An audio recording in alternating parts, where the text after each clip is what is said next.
कैसा ये हादसा है मेरी जिंदगी के साथ, मैं हूं किसी के साथ, मेरा दिल किसी के साथ।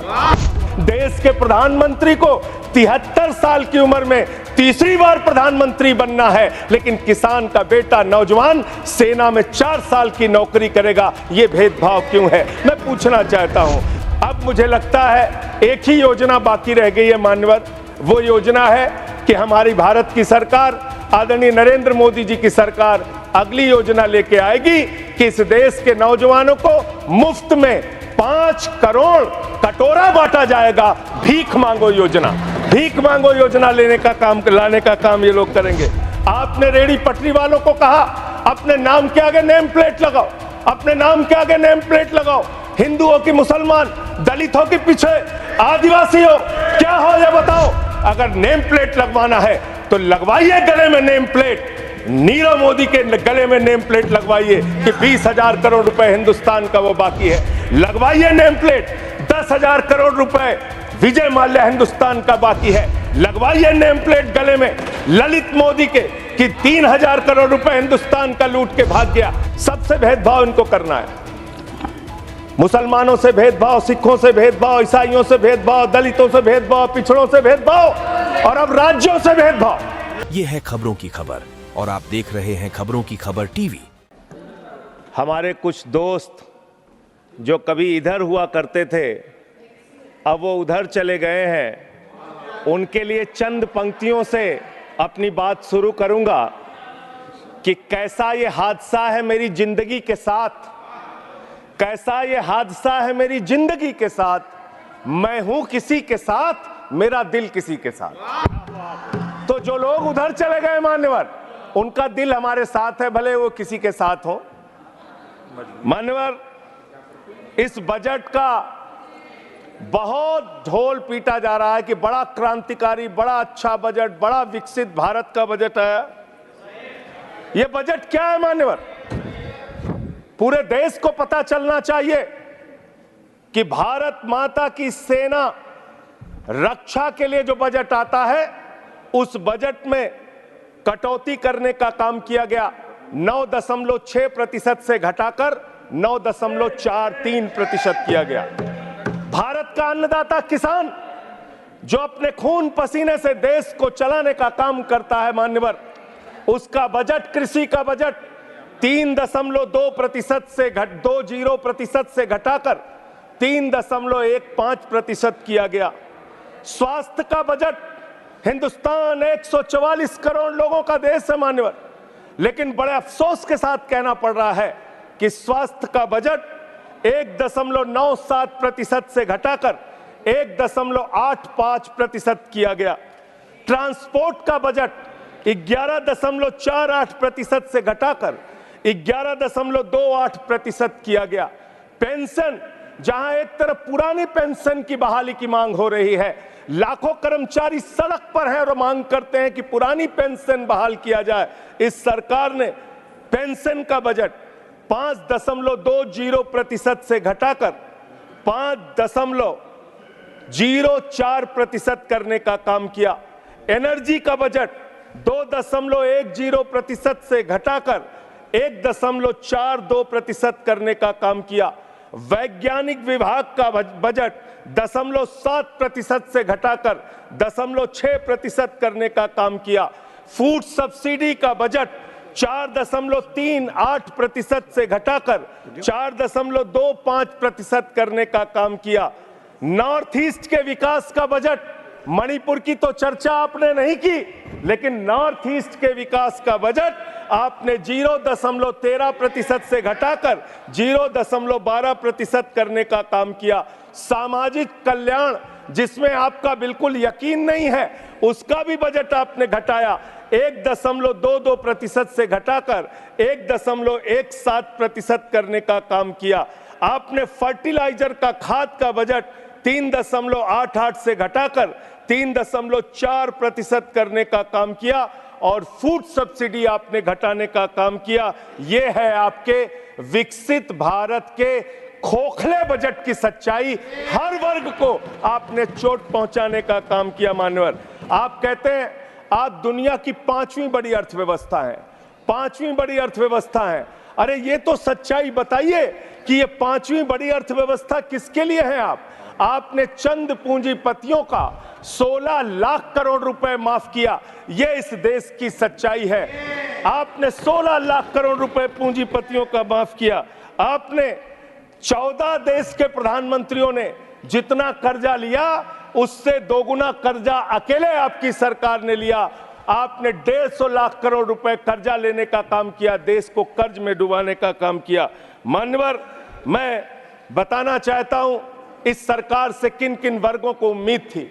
इस सरकार से उम्मीद थी देश के अन्नदाता किसानों को कि आप एमएसपी दोगुना करेंगे। आपने एमएसपी दोगुना नहीं की, आपने किसानों की फूड सब्सिडी का काटने का काम किया, फर्टिलाइजर सब्सिडी काटने का काम किया, कृषि क्षेत्र को देने वाले बजट को खत्म करने का काम किया। बेरोजगारों को उम्मीद थी 10 साल में आपने कहा था मान्यवर 20 करोड़ नौकरियां देंगे। 20 करोड़ नौकरियां आपने नहीं दी। फिर नौजवानों ने कहा नौकरी दो, नौकरी दो। फिर आपने कहा पकौड़ा तल लो, पकौड़ा तल लो। फिर आपने कहा पान की दुकान लगा लो, पान की दुकान लगा लो। फिर आपने कहा 4 साल की नौकरी कर लो सेना में, 4 साल की नौकरी।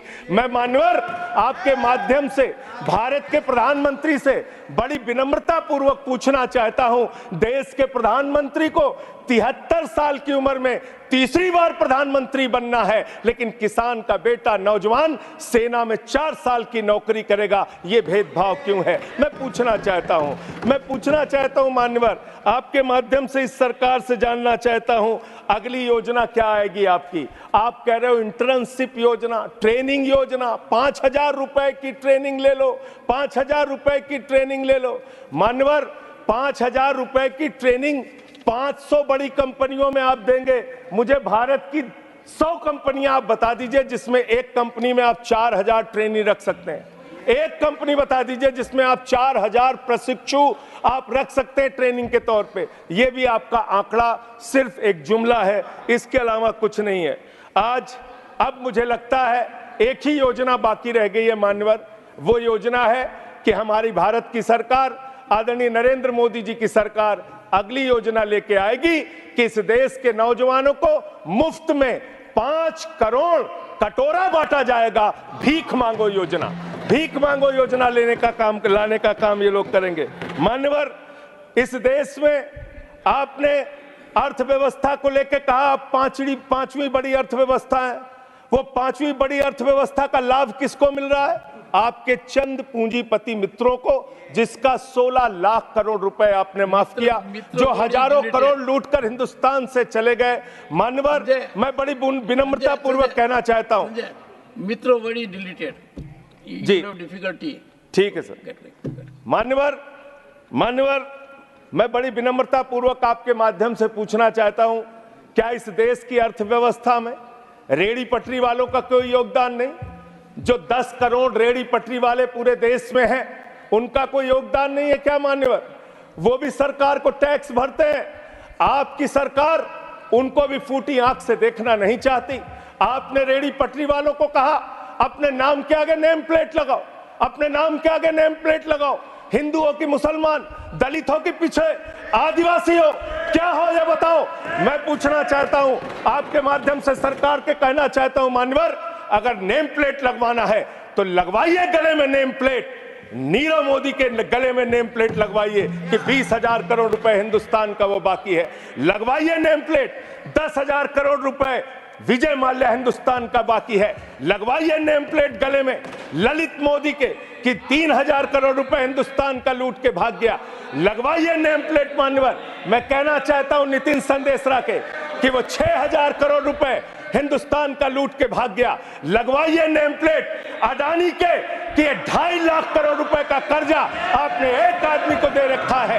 लगवाइए नेम प्लेट उन पूंजीपतियों को जिन्होंने हिंदुस्तान की बैंकों को खाली करने का काम किया। मान्यवर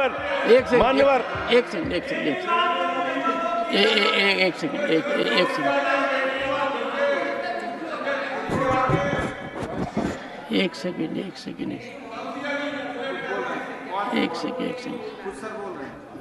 Honorable member, and you are a senior person. Sanjay ji, you are senior person.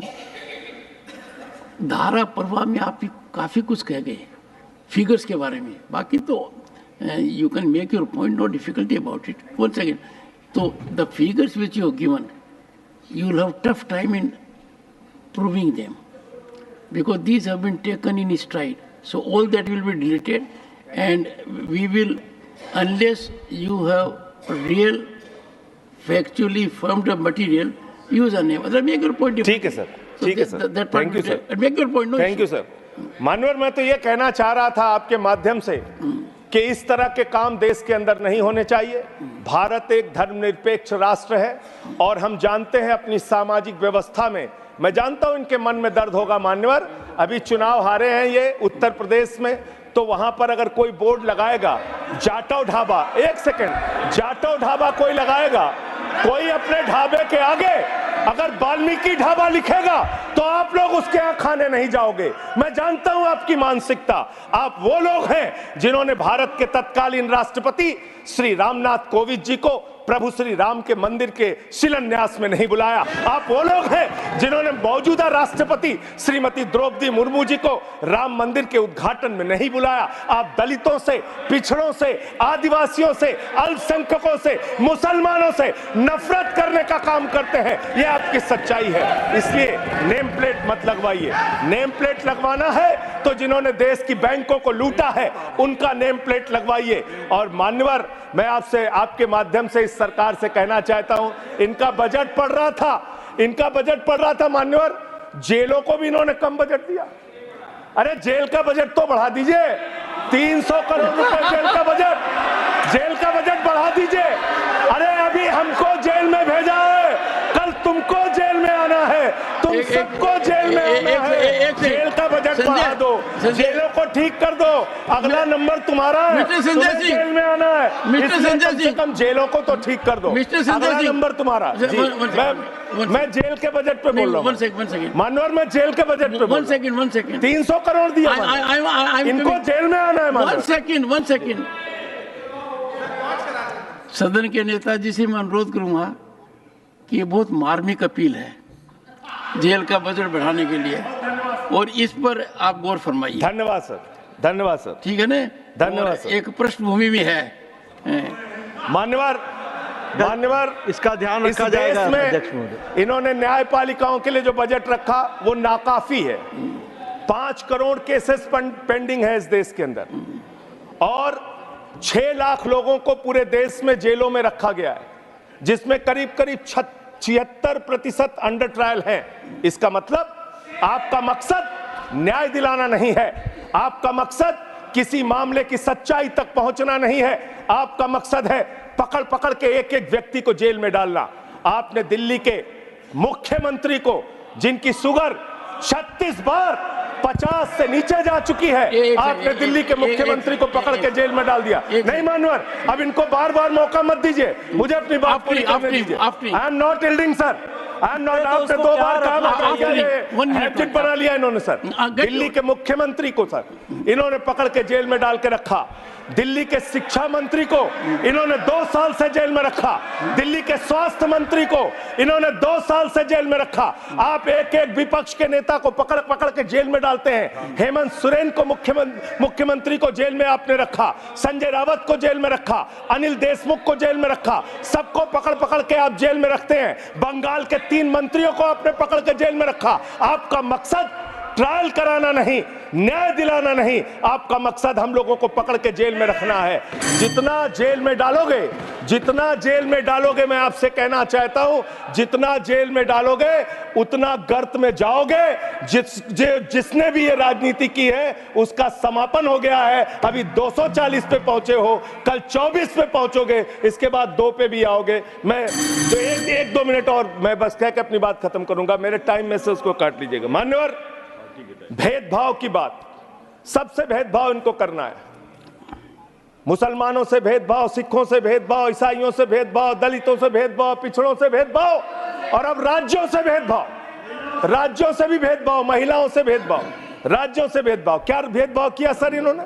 2,32,000 crore रुपए 2,32,000 करोड़ रुपए दिल्ली के लोगों ने सरकार के केंद्रीय खजाने में टैक्स के रूप में दिया, जीएसटी और इनकम टैक्स के रूप में।